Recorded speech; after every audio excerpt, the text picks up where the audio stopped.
Bonjour tout le monde. Aujourd'hui, dans cette vidéo, je vais vous parler de Mad Max. Pourquoi Mad Max? Alors les gens qui me connaissent peuvent se dire waouh, Christine, parce que c'est mon prénom, Christine qui va voir Mad Max, c'est quand même incroyable parce que je suis pas du tout film d'action, enfin c'est pas mon truc. En fait, j'y suis allée vraiment en me disant bon, fais-toi violence, les films d'action. Ou en tout cas ce genre de film, a priori c'est pas mon style. Surtout qu'en plus je n'ai pas vu, et j'ai honte, je n'ai pas vu la première version de Mad Max. Donc en fait, voilà, j'y suis allée en me disant je ne sais pas à quoi m'attendre, je peux être surprise. J'avoue que ce qui a pesé dans la balance, c'est que nouveau volet de Mad Max a été présenté hors compétition au Festival de Cannes. Et puis surtout, il a de très très bonnes notes.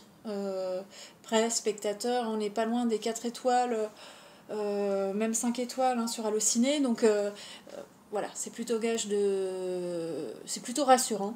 Donc honnêtement, alors est-ce que je vous le conseille ou pas? Oui, je vous conseille d'aller voir Mad Max.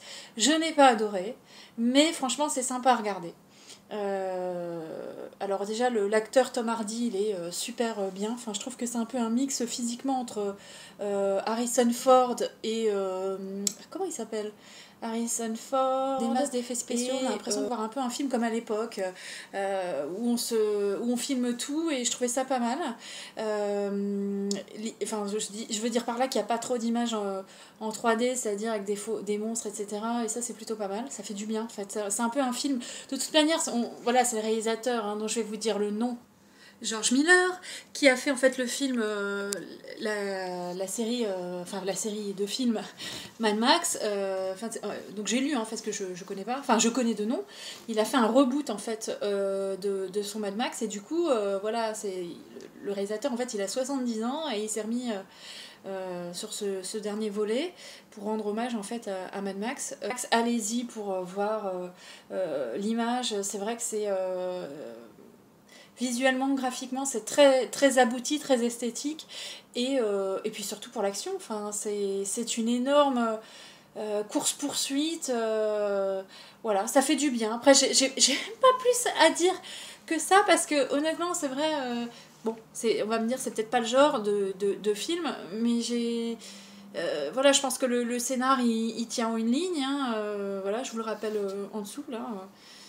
Pour mémoire, mais donc le scénar, voilà, il n'y a pas de rebondissement, voilà, c'est une énorme cavale du personnage principal. C'est une énorme fuite en avant, une espèce de comme ça de road trip dans un univers post-apocalyptique avec des espèces de monstres. Enfin, c'est vrai que c'est un peu glauque comme univers.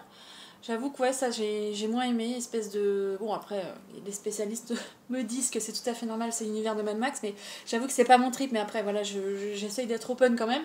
Mais sinon, ouais, voilà, après, j'ai aimé parce que graphiquement, tout ça, enfin, il y a quelque chose, et puis c'est agréable. Après, de là, vous dire qu'il y a une histoire et que c'est...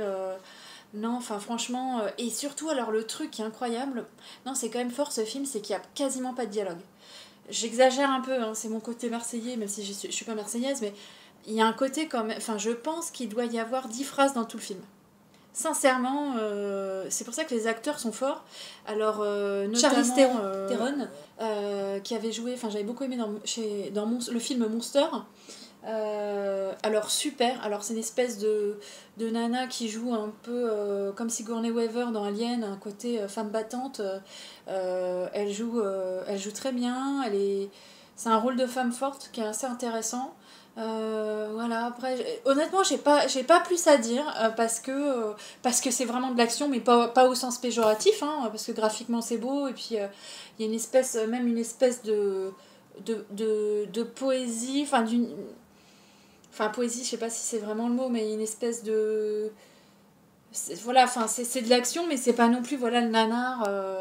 Non, c'est surtout un univers. Voilà, je cherchais un univers graphique avec un monde voilà post-apocalyptique. Après, de vous dire que vous allez en ressortir avec quelque chose et que ça raconte quelque chose, je suis pas certaine.